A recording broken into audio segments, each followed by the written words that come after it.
All right. How do I sound, everybody? Make sure I sound good.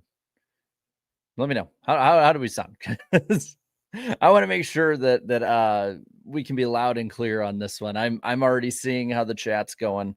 I'm seeing how everyone is all over the place with the race itself, with the Joey Logano side of it, the playoff side of it. We'll talk about all of that, but he's inevitable. You know, I said the other night on the podcast, we were talking about Logano. I'm gonna move this here so I don't get covered completely by super chats.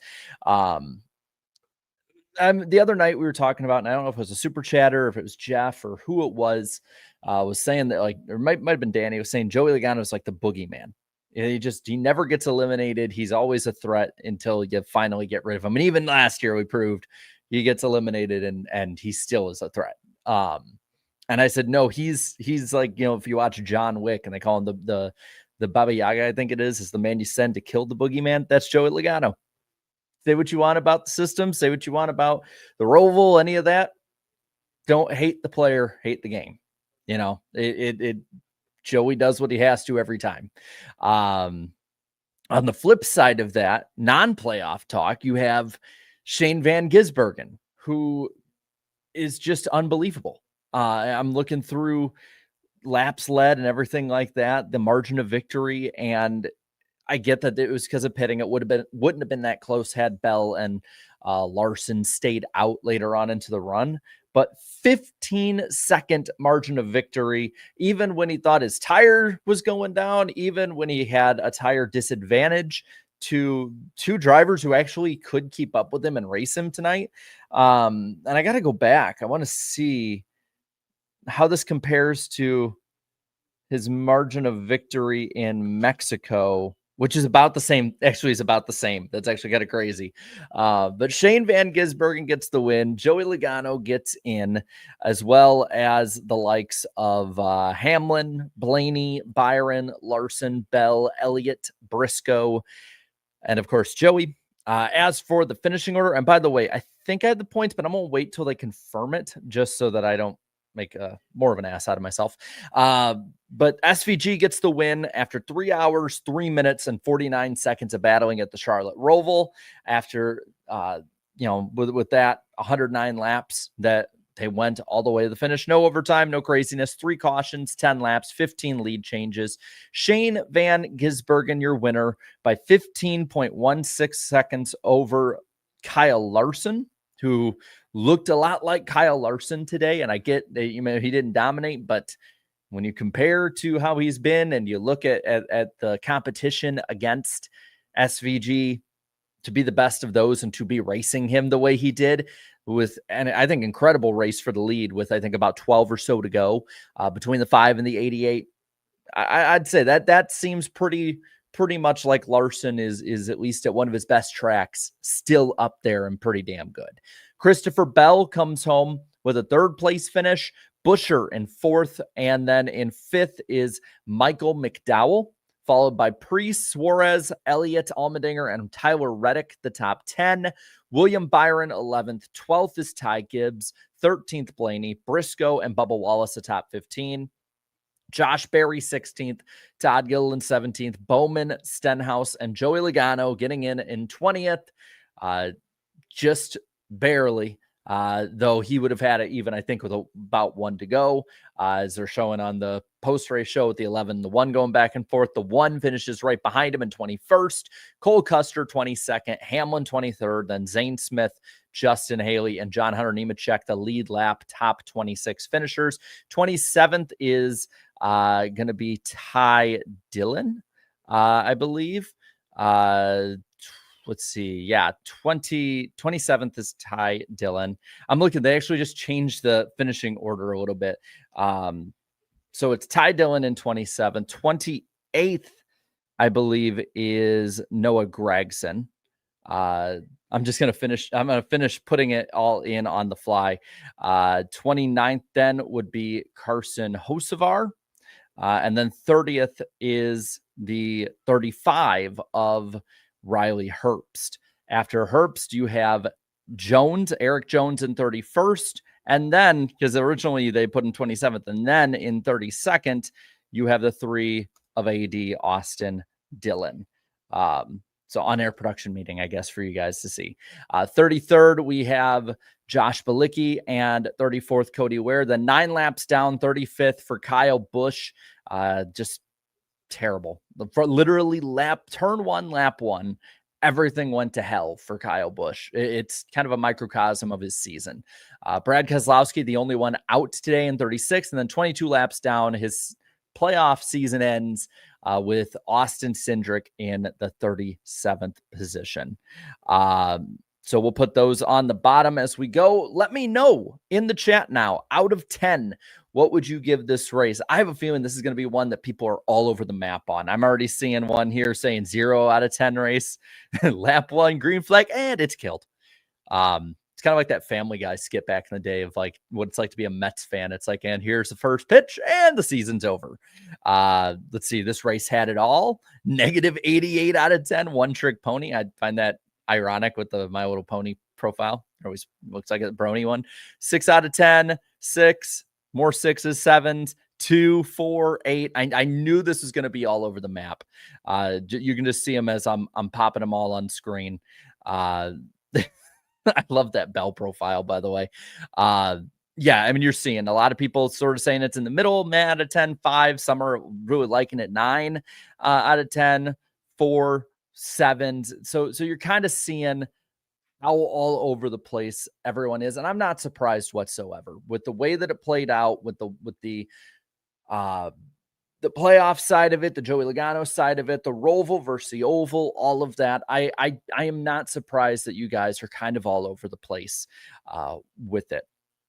I believe this is, because I was trying to keep track during the race of playoff points and all that. I believe this is how the points will be for the top 8. Hamlin +7, Blaney +6, then Byron and Larson +4 over Bell, Elliott -14, same with Briscoe, and then Logano -24. I believe that's how it is. I will edit it if it's any different. I figure I should put that there on the bottom for you guys if you wanted to see where they were. I actually had my note right here, by the way.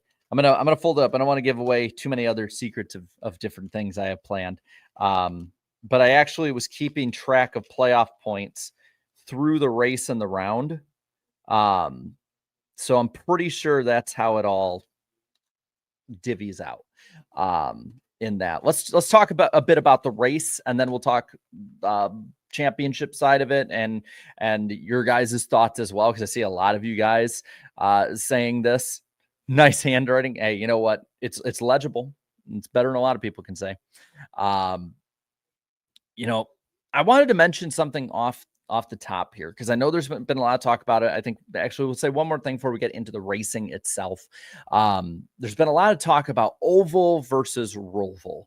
And so I'm going to start a poll, and I'm going to give you guys the options. Do you want oval only, roval only, or switch them off, so we'll do every other year, because I think that's been a lot of the talk. What would you want this race to be? There we go. I think that's it. Yeah. What would you want this race to be? Do you want it to be oval only, roval only, every other year? Because I'm going to be honest with you guys. I think that while personally I would go back to the oval, I don't think the roval is as bad as a lot of people are saying. Like, to me, I think the roval is really good. It's just the oval racing right now with the next gen on these 1.5 miles is awesome. And I think that if this was, say, Texas, for instance, people would be just fine with it being the roval. I'm actually okay with it being every other year. I would personally like it to be oval only, but I would be cool having every other year. You can change the schedule to maybe not balance it towards too many road courses or too many intermediate tracks or anything like that. I think there can be a balance on this. I think there's a way that we can maybe try and make everybody happy and make each year that we do it differently more special. But that's just me on it, because I thought the racing today, honestly, and I know a lot of people in the chat weren't a fan of it. Totally get it, and I get your reasons why. I actually thought it was pretty good today. I thought the strategy was pretty good. The tire wear, I think Goodyear did a good job when it came to making the tires wear and it matter over a run when there would be 4 to 5 seconds difference in a full run's worth of worn tires versus fresh sticker tires. And I think that's a great step. I think it's better than a lot of the other road courses can say about it in defense of the ROVAL. The other end, I thought the Coke 600 was race of the year, and I would totally take having another race. I would honestly be fine. The ratings are so low right now that it doesn't even matter when you put it. They're going to be low. I'd be fine if we went back to a 500 miler on Saturday night. I'm not even a big night racing fan. I'd be fine bringing back the Bank of America 500 on a Saturday night. I am kind of at that point. I could go either way. I actually kind of liked the race today. I thought it was like a 7 out of 10 race. I didn't think it was like this barn burner banger, and I'm not the biggest playoff guy either, but I thought today's race was pretty decent and pretty good. I think that SVG dominated, but he was able to be challenged by the 20 and the 5. I thought that the comers and goers throughout the day, whether it be playoff guys or not, didn't matter. And that's the thing. I don't think the playoffs would have played a factor in whether or not this race was actually pretty good or not. Because you saw AJ Allmendinger do it. You saw Buescher, McDowell, looking through the pack at some other guys, that would just go back and forth through the pack. So I've softened up a bit on the ROVAL. I prefer the oval, but I would be okay with it being every other year. And it's not going to kill me to have the ROVAL as long. And I think it's probably also because we're starting to get more 1.5 miles again. And now it's actually the time we want 1.5 mile races. Yeah. I get it. It was a long race.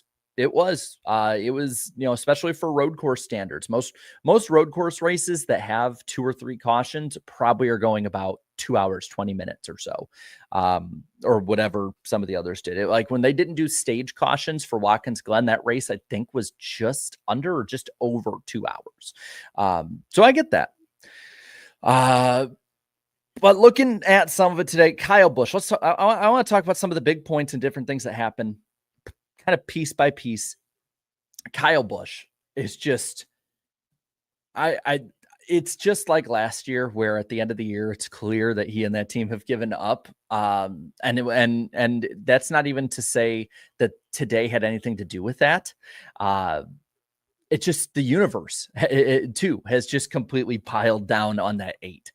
Lap 1, turns 1 and 2 up into the concrete wall, bunch of damage. He got up to 7 laps down, I think, at one point. So it's like, the comeback is on. We made up 3 laps. Never mind that it was all lucky dogs. I don't know what to say to Kyle Busch fans other than you're going to have to expect 40 more races of this. 36 next year, 4 to end this year off. It's kind of Jover for you for a while until silly season comes. 2026, you can be excited for silly season because you can see where the hell Kyle Busch can escape off to. Whether that be Spire, that's been the one that's been floated out there, is that he would probably be somebody that Spire would try to acquire. Whether it be them, whether, I don't know, maybe if the Denny stuff doesn't work out or he has to drive for his own team in 27 or something. I don't know. Maybe we can get Kyle Busch back there. I doubt it for Joe Gibbs Racing. But I would say you guys are most looking forward to next year, or you are looking forward to next year. But it's mostly because it's just where the hell Kyle can escape from, or to. He's an escape from the just mediocre confines of RCR at this point. Looking at some of the other side of it, this is when I talked about earlier, and I put it in my notes that old tires and new tires, there was a real difference, and there was a lot of fall off. I like that. I hope they can move that kind of fall off to a Sonoma, a Watkins Glen, a San Diego next year. I'm really, really hopeful for that. I think that towards the end of this year, I think we've seen a good change with that, with the short tracks and the road courses and the shorter ovals. The 1.5 miles already, I think, are pretty damn good on that side of it. And with the racing in general, I'm feeling like we're getting baby steps, and 750 horsepower next year, plus more worn out tires. I get there's probably not going to be all that much difference. They're going to have to make a bigger difference, but we're getting steps in the right direction. And that's, I think, what we can hope for at this point. Looking at some of the other sides of it, let's talk Ross Chastain. We'll talk Chastain, Joey Logano right now. We kind of touched on it at the Open. Let's talk about it now. Ross Chastain sold this race. He had every opportunity to capitalize, and quite frankly, he choked. I don't know if it was the pressure getting to him. I don't know if he was just over aggressive and that was his downfall. I think Chastain is the chaotic other side of the coin to Kyle Larson, where Kyle Larson, just being on the razor's edge is both the best thing for him and the worst. I think that's the same thing for Ross Chastain, where Ross can do these just insane feats in a race car and crazy moves. And he is, in my opinion, way better than a Trackhouse car probably should be running. And people point to the Hail Melon, but you look at some of the other bonsai moves, the 3-4 wide passes he can make. On the other end, there's just times he doesn't think. And this is one when he overcooked pit exit, lost like 12 spots, puts you in a really, really bad situation. Who knows how his race could have played out had he had those positions heading into the second stage. Looking at some of the other parts of it too.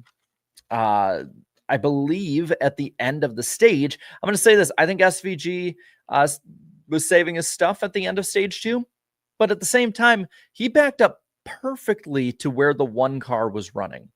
And right behind him and basically parked behind him. And that gave Chastain an extra stage point. That could have been, the difference depending on how it goes.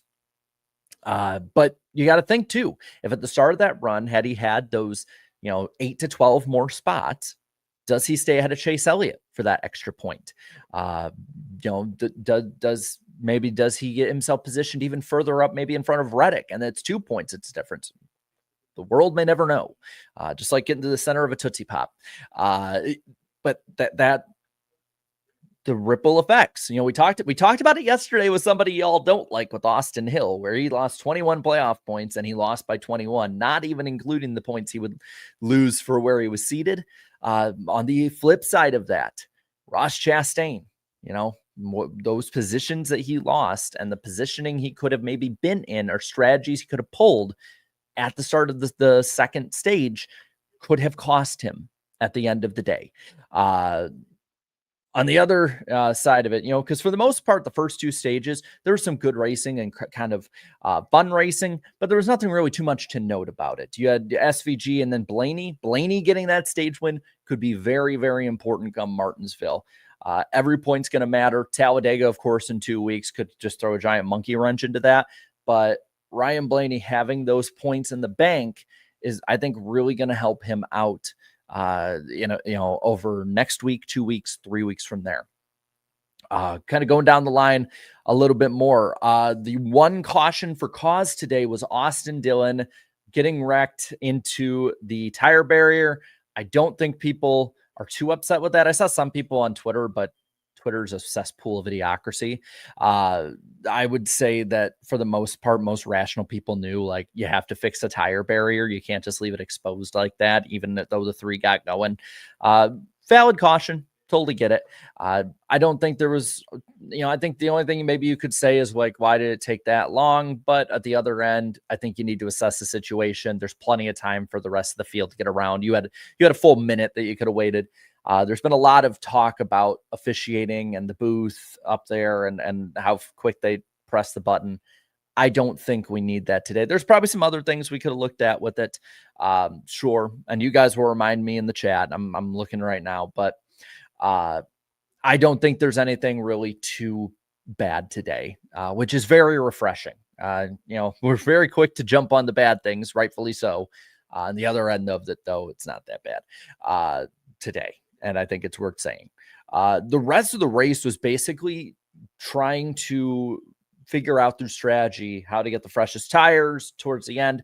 Fuel mileage really didn't matter. It was interesting because in a lot of ways it was like a road course race of the past, even pre-stage, where a lot of times they would just fully, no matter what happened with cautions, you would pit on the laps you had pre-decided before the race.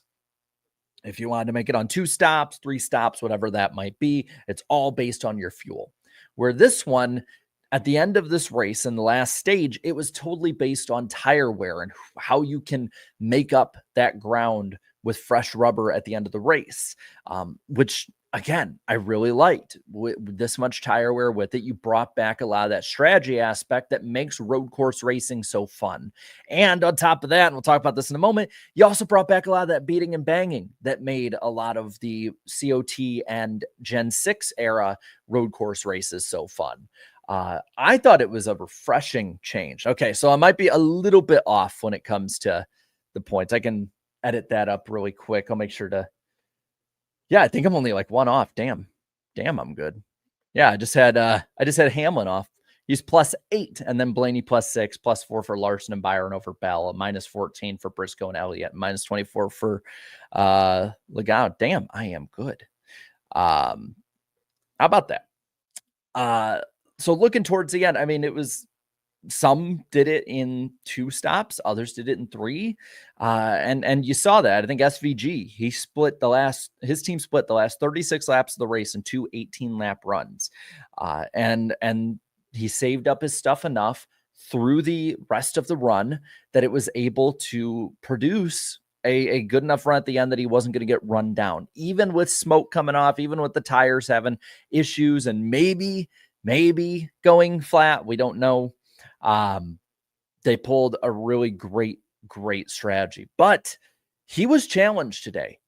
This kind of reminds me of, back in the day, whether it be DEI at the plate tracks or Hendrick at those tracks, or you name the dominant team at a specific racetrack or race type, where they dominated for so long that you just expected going into this, like Shane Van Gisbergen is going to win. And he was the favorite, and I think he was the best through the day.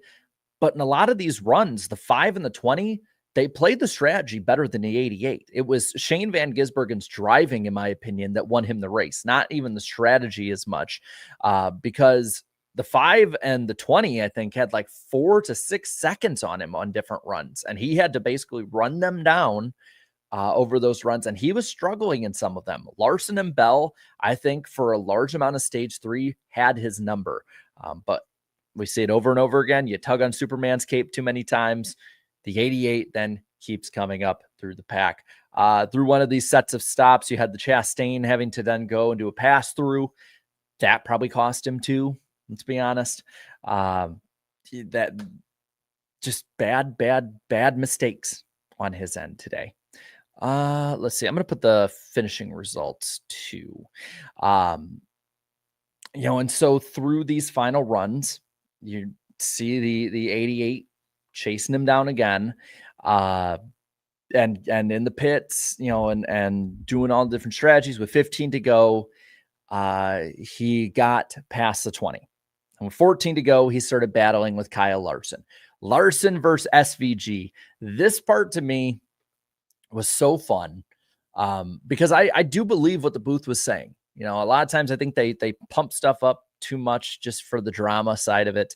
I do believe what they're saying, though. I think that the main line cup drivers, the guys who are always dominating these races outside of road courses, I think a lot of them, like the Larsons, the Bells, throw in like Elliott, Blaney, a lot of these top tier guys, I think they're embarrassed that a guy comes into their series and, for lack of phrasing it better, just comes in and kicks their ass. And that's what SVG has done in this series since he won that race in Chicago a few years ago. He has kicked their ass. And I think there's a bit of their pride is hurt on that one. A bit of the ego has been bruised, to borrow NASCAR's phrasing towards the teams this week.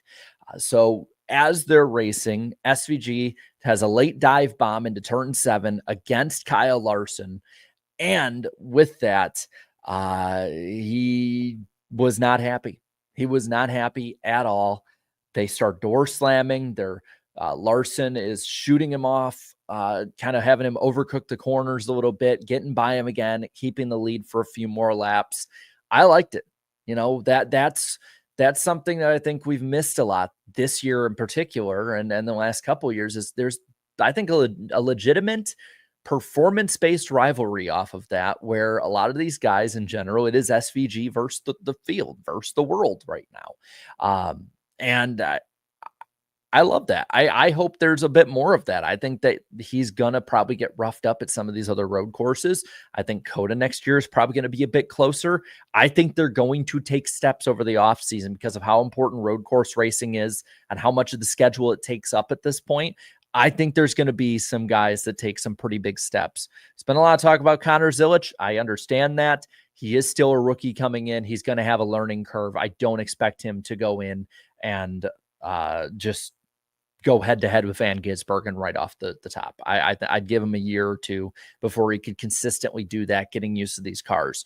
But a Christopher Bell, a William Byron, a Kyle Larson, a Ryan Blaney, a Chase Elliott, I could see them taking steps. Tyler Reddick, another one, could see them taking steps to challenge the 88 on his throne atop the road course performance. I do think that this is something we're going to be seeing. I don't think that he's going to be, losing every race or the majority of them. I think he'll probably win the majority still, but it's going to get more difficult over time.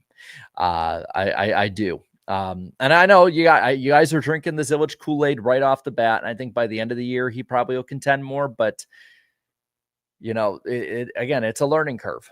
This is not an easy series. Shane Van Gisbergen last year coming up to Cup was not dominating as much as he is this year. He's even said, and I know part of it was the equipment, but he's even said part of it too is that it takes a while to learn these cars, especially when you're going from the Xfinity car and how differently those drive. I could see him doing pretty damn well next year, but I do think that the 88 is going to have an extra step or two over him for a good while of the season. And as the race goes, it's pretty clear who's going to win. Even with the 20 and the 5 pitting and trying the different strategy, there just was too much of a gap for them to make up. It was a Hail Mary throw. The broadcast was trying to sell it like they were going to lose or they were going to beat him. And you kind of knew that unless something major happened or if he had that tire issue, that he was going to, he was going to run away with it. He was. I don't think there was really much of a way that he was going to lose that race. So at that point, with about 10 to go, everything shifted to Joey Logano, who had pit with 11 laps left in the race. He's pissed. He's going through the pack, bumping people out of the way. They're showing him, and that's when he's on the charge, whereas Ross Chastain is the one that is on the defense, and he is severely depleted his tires. He's just a sitting duck for the most part. And I think the reason why Logano and the team did that wasn't just because of the position they were in at that point. But if you remember last year, I believe Logano was also somebody else that was basically going to be at the whim of how Alex Bowman did, who was moving forward, Tyler Reddick, who was moving forward. And nowadays, with the way the system is set up, with the way that the ROVAL is as a track, you need to be on the offensive from the get-go of the final kind of last dash to the finish. And that's what Logano and the 22 team did. It was a smart play. It was a good play, and it worked. Even without a bonsai move that Chastain tried on Denny Hamlin, the 22 was going to advance, and to which he did. SVG wins, 22 advances. Everybody out there, for the most part, is probably sick of seeing the 88 win all of these races, which 10 years ago, when you said they were sick of the 88 winning, that'd be really funny. And people are going to be all up in their feelings about Joey Logano making it forward. And all I can say is I told you Wednesday, it was, he was more than likely of any of them. He was going to be the one, that was going to keep on going, that I'm not going to bet against him. And I'm not going to bet against him until Tech is passed at Martinsville and he has not, made it past. I'm just not. Some guys you just don't bet against. He's one of them. I get it. Don't hate the player though. Hate the game. And there's plenty of talk with that side of it. We don't have to get into that tonight. I'm sure some of you will with the super chat cool down lap, but I don't think it's a major conversation. Now, on the other end, hundreds of you voted on what would you rather want this race to be. 46% of you say you want it to only be on the Charlotte Oval. 37% say make it a rotation every other year between the Oval and the ROVAL. 16% of you, or now 17%, as there's a back and forth, are saying ROVAL only. So again, there's about 50% of you that aren't for the oval or are for the oval only and not for the ROVAL. There's about 50 or so percent of you that are still okay with the ROVAL. I am not surprised. Why? Because you guys are NASCAR fans. And I think right now it's swaying towards probably should go back to the oval in the next couple of years. I'd be all for it. But hey, let's see what we got. Let's see. What is it? Questionable if you didn't vote ROVAL. That's interesting. I would say that right now it's definitely the popular sentiment is more oval. But I do think that after this race, and I think after a lot of people seeing and hearing the merits, that a lot of people are still open to the ROVAL. I gave my piece on it. I'm all for the oval coming back. I'd be cool to go in every other year because I think like I said, I think the ROVAL is a pretty good to decent race. Is it maybe as good as it was the first couple of years? No, I don't think so. I think it's kind of lost its luster a little bit. But the crowd today was not particularly inspiring in any way. I think maybe part of that is they had the Panthers playing down the road, but I feel like you'd have to pay people to actually go to a Panthers game rather than them paying to go. I don't know why people would subject themselves to going, even though I think they went dolphin fishing this week and beat the Dolphins. But you couldn't pay me to go see those two teams play. But that's probably part of it. But on the other end, the attendance has been going down the last couple of years. I honestly, I don't think the oval would make as much a difference, but I think more people would show up the first couple of years with it, especially with this car. But it's the ROVAL next year. So I guess keep voicing it another year if you really want it gone that bad. Let's do the super chat cool down lap. I think a lot of you guys actually, I think, left super chats before we went live. So I'm gonna go and see those first. Austin with the 10 saying hot take here. That was a stupid move by the 11. He should have let the 1 have it. Think about it. The 11 knows a Penske car is way more dangerous than a Trackhouse car. I feel terrible for the 1. Maybe I can see the thinking on it, but at the same time, there's going to be plenty of people coming behind the 11 that would have tried to get past him. I don't think that he should have rolled over and let Ross make it in over Joey, because even at that point, Joey would probably then try to pull a bonsai move to make it in, and that might have happened. I get the thinking of it. It sounds really good on paper, but I don't think necessarily that it would have worked out that way, even if he had tried. A 5 from Joshua saying to Van Gisbergen, no challenge. So checkered to Van Gisbergen, no challenge whatsoever.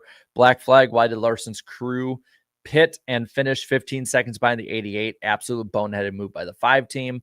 I think the 88's long run speed was probably why. Ross Crash Stain here with the 23-month member chat says, Jimmy, Alex, now Ross, I hate this place. I take it those are your drivers. That's rough, buddy. Let's see. Austin also says, I feel awful for the watermelon man. Love you, Jarrett. I did laugh a lot when Logano couldn't believe he was getting booed. Full season points, please. I'm with you on that. I think Joey's a good sport with getting booed. I do. I don't dislike Joey out of the car. I honestly don't dislike Joey in the car as much anymore. I find him entertaining. As I don't dislike him, I dislike the format. And I think he's a way better driver than people give him credit for. But it was kind of funny. He's like, oh, am I on screen? Are they booing me? Like, I thought that was actually a genuinely funny and good moment. It reminded me of when Cindric at Bristol a couple years ago in the Xfinity series, like, they're booing me, now they're cheering me. I don't know what to say. I honestly like that moment too. Alex the Animator says, I hate this format with a burning passion. I guess he repeats it for emphasis. Yeah, I'm right there with you. SW says that was certainly an unexpected sour ending. Again, I don't know why y'all keep betting against 22. Eric here says it's always Joey Logano's fault. I knew that these were gonna pop off as soon as Joey made it in. GD Shark says, is Paul Wolf a mega genius with that pit call? Yeah, I mean, put him on the offensive. That's, I know Joey is great with a defensive driving, but he's also a really good aggressive driver. And you got to put it in your driver's hands at the end of these races. And that's what they did. Gooby's Fun Zone says, do you ever see a rookie breaking the record SVG set with 5 wins? Probably not. Probably not, unless they put more road courses on and one day another kind of SVG type road course ringer kind of driver comes in. Sure. But I don't see a rookie ever breaking that kind of record. I would have said that about the record he broke. But sports changed a lot. Maybe the sport will change a lot more and we'll end up seeing it. I'm pretty sure that people didn't think they were going to see Heim and Zilich break the records that they have this year in the lower series. And here we are. Chris says, except Logano has kryptonite. Matt Kenseth go 12. Well, Matt Kenseth is he still a legacy? Behind the scenes, I don't know. But I don't think Matt's going to come out on track and wreck him at Martinsville again. So y'all might need to find a better kryptonite than Matt Kenseth. Twin Spinner says, I bet Denny wanted Ross to make it over Joey, but NASCAR definitely cried race manipulation if the 11 stayed behind Ross with how slow he was. I think you could actually have more of a argument about it maybe not being race manipulation in the sense of what they were penalizing, because it's not a OEM or a team doing it, but there's no way that he could have stayed behind there. The Goose is Loose says, I noticed Fords refused to pass the 22 at the end. Probably.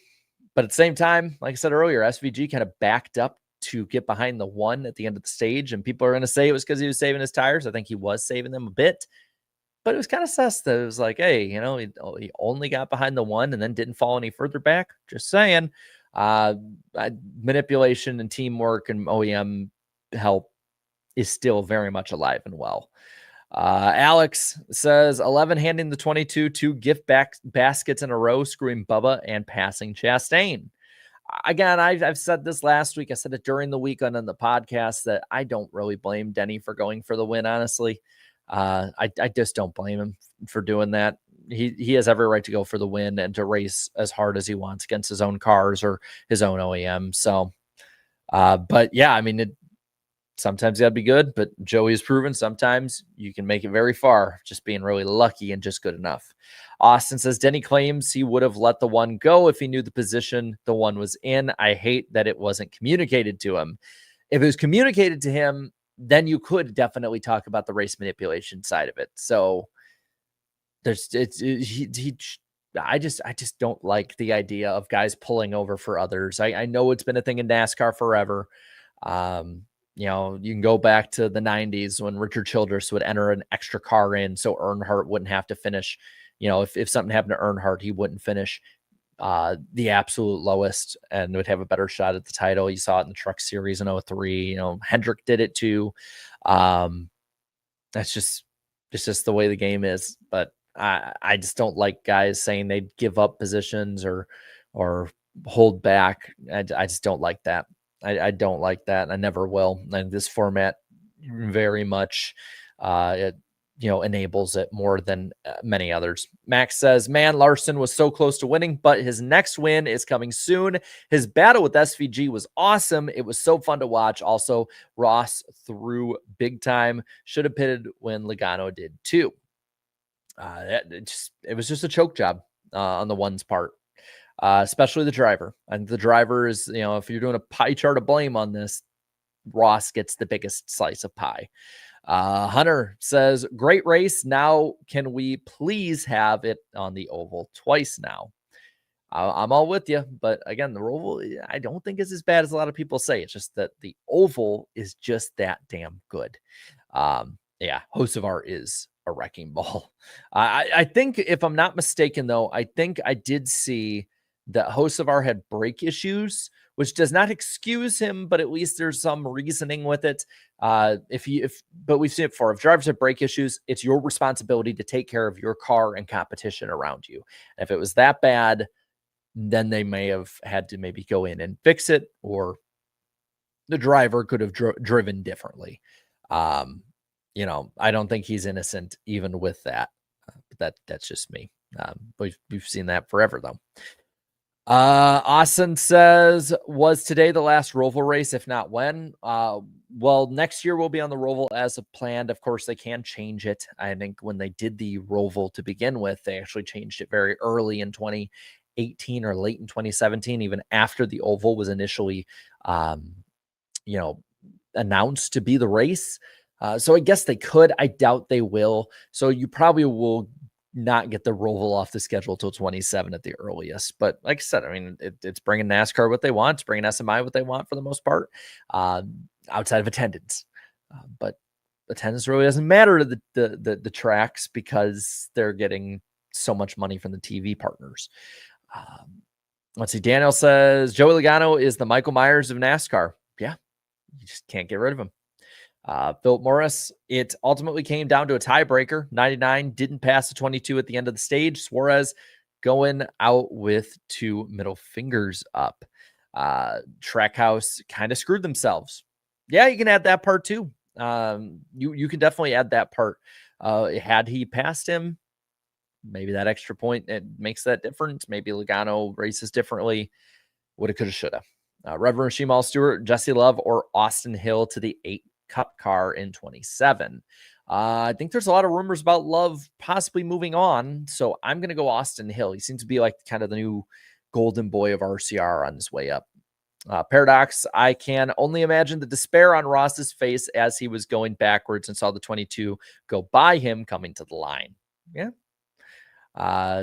But he did it to himself. Sorry. It's just the truth. He did it to himself.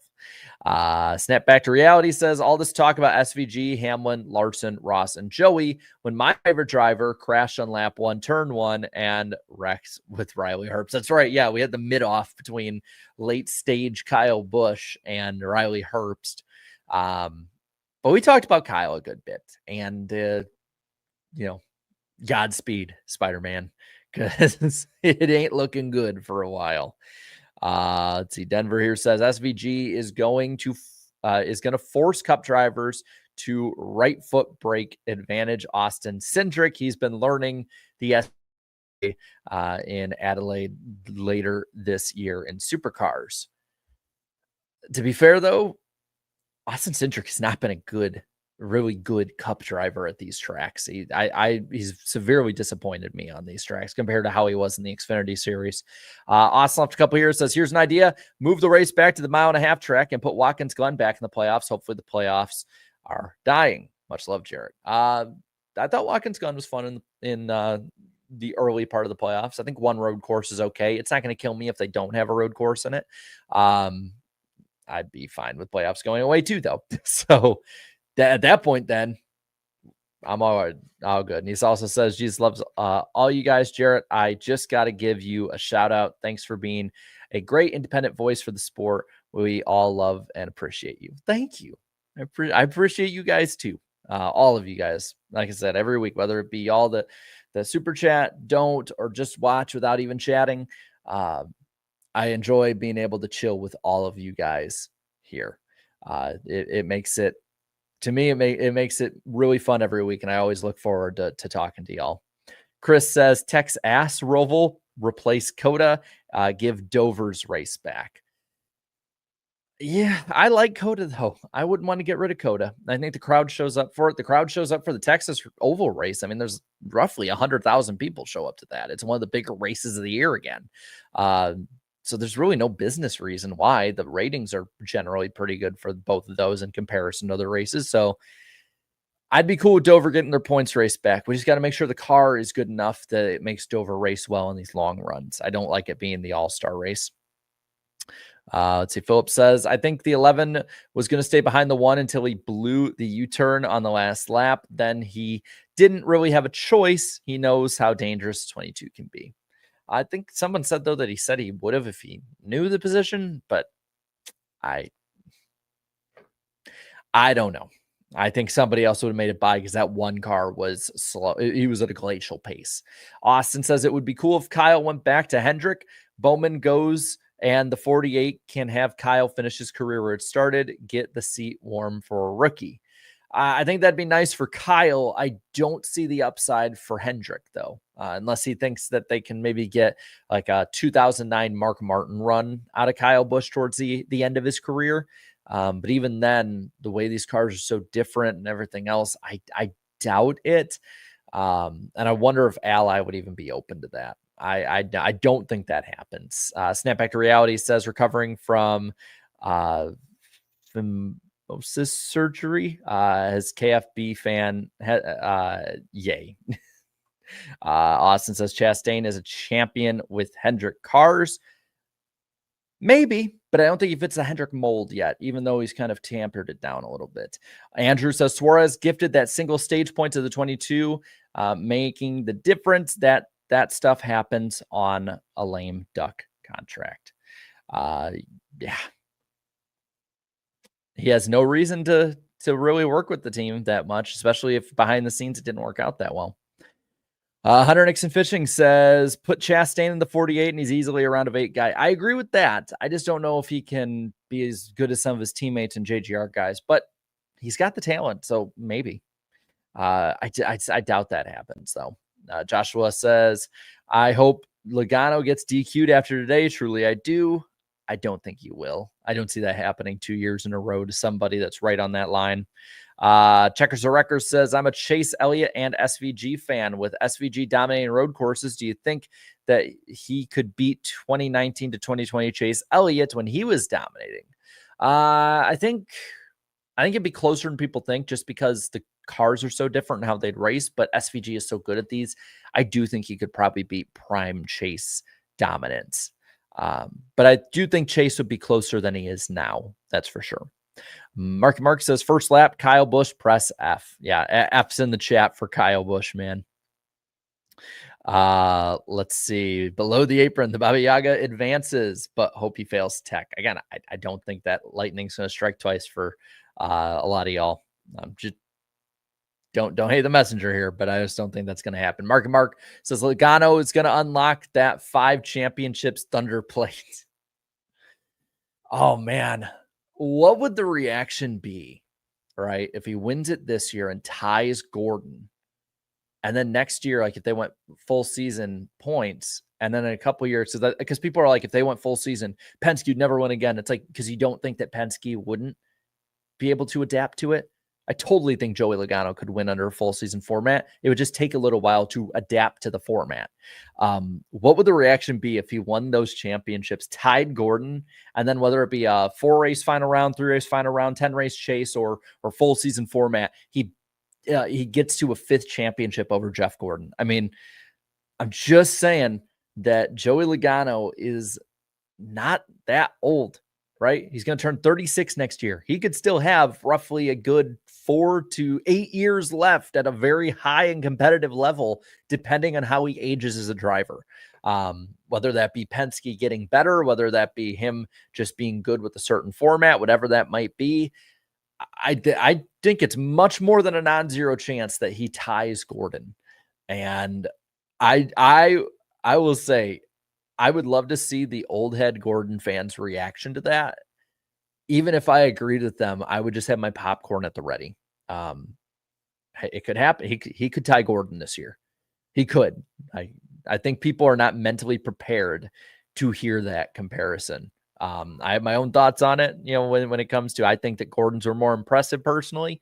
But at the end of the day, the rules are put in place. Drivers race under him, and the numbers would still be the same on it. It's just crazy.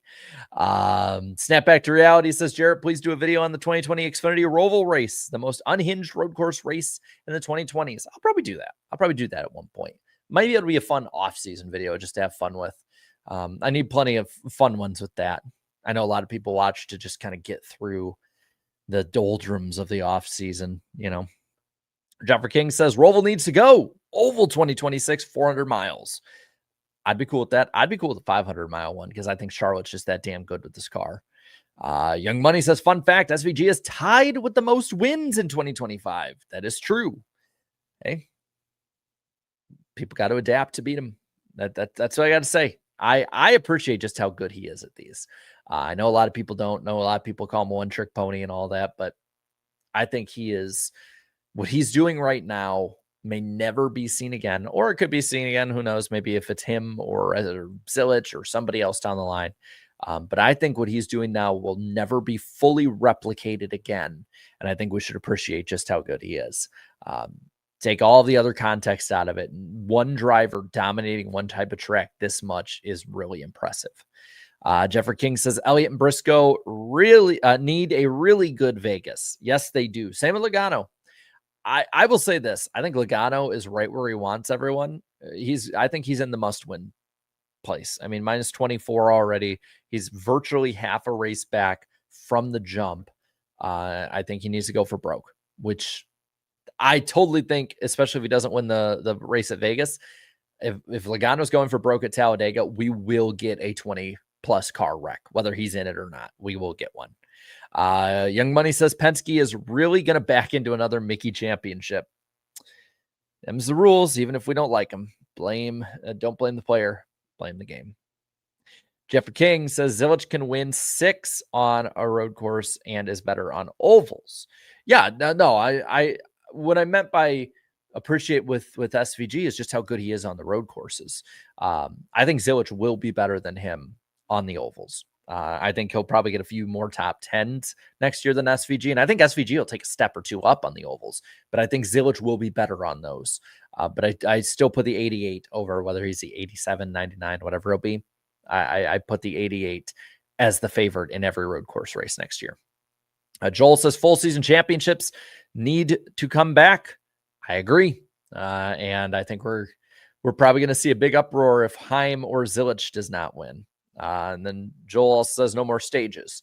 I'd be cool with the stage points, just no cautions.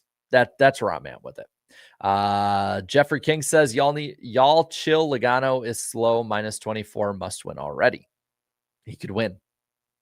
I think he could win. Strategy, man. Talladega, really good at Martinsville. Don't count out the 22. I don't know how many times I have to say it. I made the mistake before. Don't make the same mistake as me. Young Money says, I hate when people call SVG a one-trick pony. He's improving on ovals. He is improving on ovals, but let's also be real. He's probably at best 25th place guy in the field on average at ovals. He definitely needs to improve. And until he starts getting top 10s at normal ovals more often than not, people will, and I think in some ways rightfully call him that, even if it's not maybe as fair to him. But hey, him and Trackhouse are playing the game, man. They're playing the game. Alex says Xfinity Roval night race next year. I'd be cool with that. I don't know if the networks would because there's college football and football is king in this country, but I would be cool with it.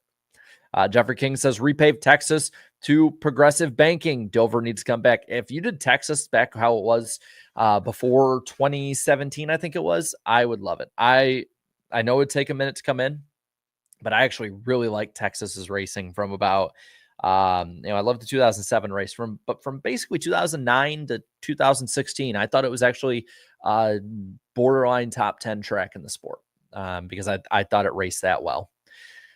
Let's see. Is the championship the last streaming, Jared? If you mean stream on the channel, I mean, we'll do some off-season ones, but it won't be like an every week thing just because busy, got stuff to do.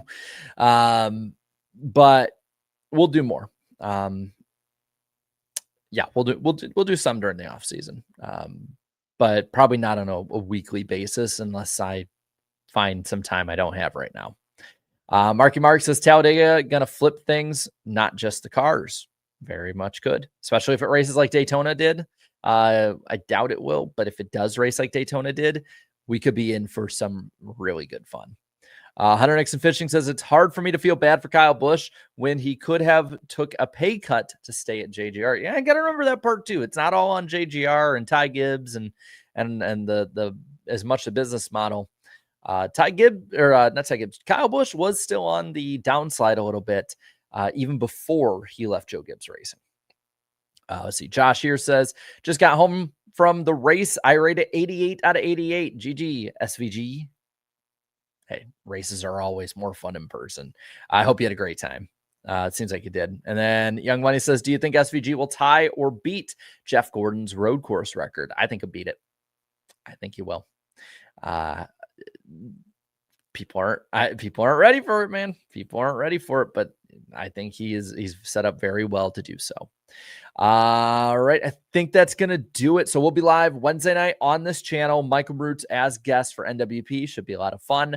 Can't wait to see you there. And then we're live after every one of the races for the last 4 weeks of the year. If you add up the top 3 series, we have 11 races to go in the year, 4 weeks left before the off season. So don't miss it. Set notifications, all of that. I can't wait to see you there. One last super chat. Jeffrey King says, Texas is my home track and I'm biased. Don't abandon it. Yeah, I brings in a crowd, brings in ratings, don't abandon it. But thank you guys so much for coming out. Enjoy the rest of your Sunday night, and I will see you very soon. So till then, have a good one. Bye, guys.